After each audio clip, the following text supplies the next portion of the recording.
자, 우리가 너무나도 잘 알고 있는 기도, 바로 주기도문입니다. 그런데 만약에 말이죠.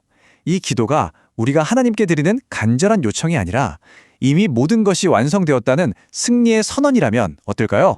네, 바로 이 질문에서 오늘 이야기는 시작됩니다. 거의 2000년 동안 전 세계 수많은 신자들이 드려온 이 기도를 혹시 우리가 그 본질적인 의미를 완전히 놓치고 있었던 건 아닐까요? 그럼 먼저 주기도문이 어떻게 오해받아온 걸작이라고 불릴 수 있는지 우리가 지금까지 익숙하게 생각해왔던 전통적인 해석부터 한번 짚어보겠습니다. 맞습니다. 지난 2000년 동안 주기도문은 말 그대로 기도의 모범 답안이었어요. 우리가 하나님 앞에 나아갈 때 무엇을 또 어떤 순서로 구해야 하는지를 알려주는 가장 완벽한 지침서로 여겨져 왔죠. 그렇죠. 신성한 청사진이나 영적인 할 일 목록, 심지어는 우리가 해내야 할 숙제처럼 말이에요.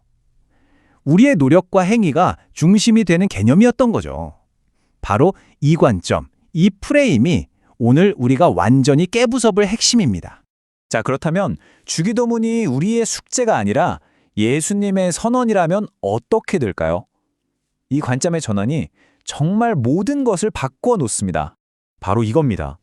기도의 무게중심이 우리가 앞으로 해야 할 일, 즉 do에서 예수님께서 이미 전부 다 이루신 일, done으로 완전히 옮겨가는 거예요.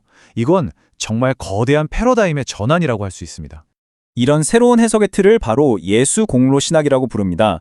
그러니까 주기도문은 더 이상 우리가 뭔가를 해달라고 비는 종교적인 간청이 아니에요. 대신 예수님이 이루신 그 완전한 공로에 근거해서 이미 얻어진 승리를 법적으로 선포하는 선언문이라는 거죠. 좋습니다.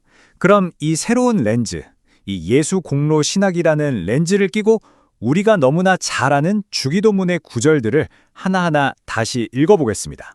정말 익숙한 구절이죠. 뜻이 이루어지이다. 그런데 한번 생각해 보세요. 이 뜻을 이루는 주체가 과연 우리일까요? 아니면 이미 그 뜻을 완벽하게 이룬 다른 누군가가 있는 걸까요? 바로 여기서 두 관점의 차이가 선명하게 드러납니다. 전통적으로는 하나님, 저에게 이 땅에서 아버지의 뜻을 행하게 해주세요 라고 간구하는 거였잖아요. 하지만 보스, 즉 예수 계시적 해석에서는 이게 선언이 됩니다. 예수님께서 이미 십자가 위에서 아버지의 뜻을 완벽하게 다 이루셨습니다 라고 선포하는 거죠. 이 구절은 정말 많은 사람들에게 큰 부담을 줬죠.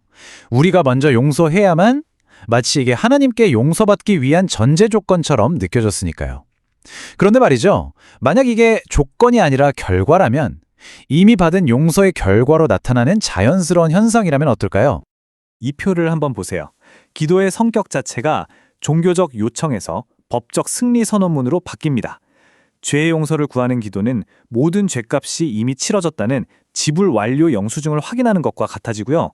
악에서 구해달라는 요청은 우리가 이미 사탄의 관할권에서 완전히 벗어났음을 확증하는 선언이 되는 겁니다. 불안에서 확신으로 기도의 차원이 달라지는 거죠.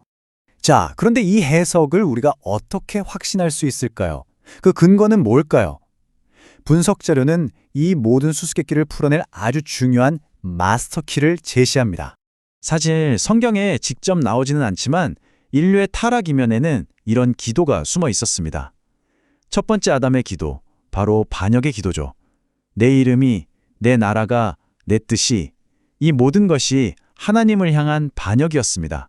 그런데 마지막 아담이신 예수님께서 이 반역의 기도를 정면으로 뒤집는 기도를 하십니다. 그게 바로 우리가 아는 주기도문입니다. 내가 아닌 아버지의 이름, 나라, 뜻을 구하는 완전한 순종과 회복의 기도인 거죠. 그렇다면 기도의 주어를 우리에서 예수님으로 바꾸는 것, 이게 도대체 왜 그렇게까지 중요한 걸까요? 이게 중요한 이유는 이 변화가 우리의 신분 자체를 바꾸기 때문입니다.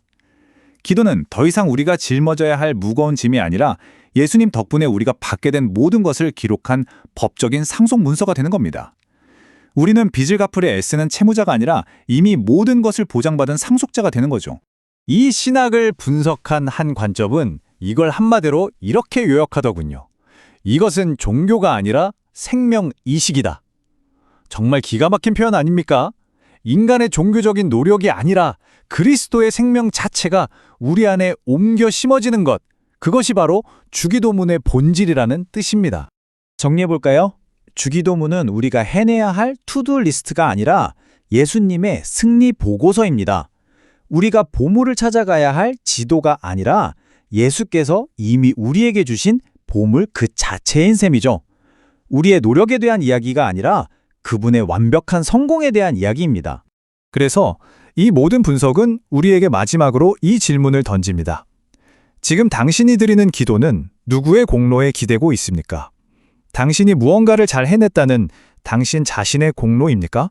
아니면 이미 모든 것을 다 이루신 예수 그리스도, 그분의 공로입니까?